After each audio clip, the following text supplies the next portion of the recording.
It's funny, every time I talk about whether or not you need an antivirus program, somebody always seems to mention, well, what about Windows Defender? Now, if you haven't noticed, Windows Defender is an antivirus program. It's just an antivirus program that comes bundled with Windows. The same way a lot of older systems used to come bundled with other antivirus programs like Norton or McAfee. And as far as I remember, nobody really liked that. Now, a lot of people try to suggest that because Windows Defender is a part of Windows, it somehow does not have to consume resources or doesn't take up any extra memory or CPU cycles trying to do its scanning, which is complete and utter nonsense. Windows Defender works in the exact same way that most other AV products do, and it uses similar resources. Let's take an example on my system. So at the moment, I have Windows Defender running, and as you can see, it is currently consuming about 107 megabytes of RAM. It just went down to like 93, 0.1 to 0% of CPU, and this is when I'm not even doing anything. So this is just the standby Windows Defender resource usage. Now let's take a look at my AV. It's consuming like around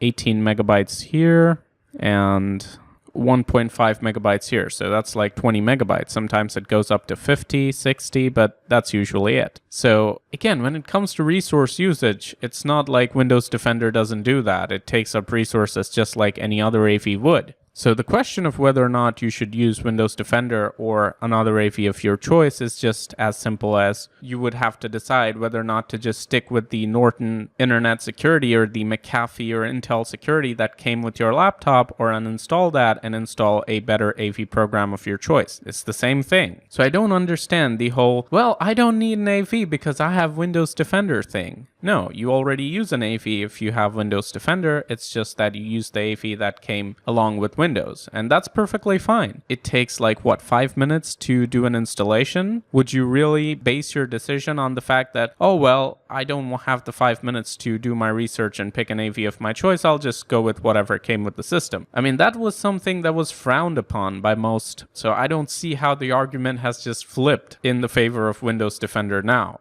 But regardless, I would always recommend that you choose your AV program carefully and you use whatever is most effective at the time or one of the top tier solutions. Windows Defender is not bad. It's about a mid-tier average kind of AV. And if you think you're good with that, that's fine. But don't say you don't need an AV because, well, you're using an AV, just that you could get a better one. Now, if Windows Defender was the best AV out there, there wouldn't be any reason to go and look for something else because, yeah, why would you do that? But I think it's pretty clear that at the moment at least it is not, which is why I hold the opinion that I do. And seeing the number of comments that mention this, I just thought that it's a good idea to get this out of the way and help people understand the situation a bit better. So that's it for today. I hope you enjoyed this video. This is Leo from the PC Security channel, and as always, stay informed, stay secure.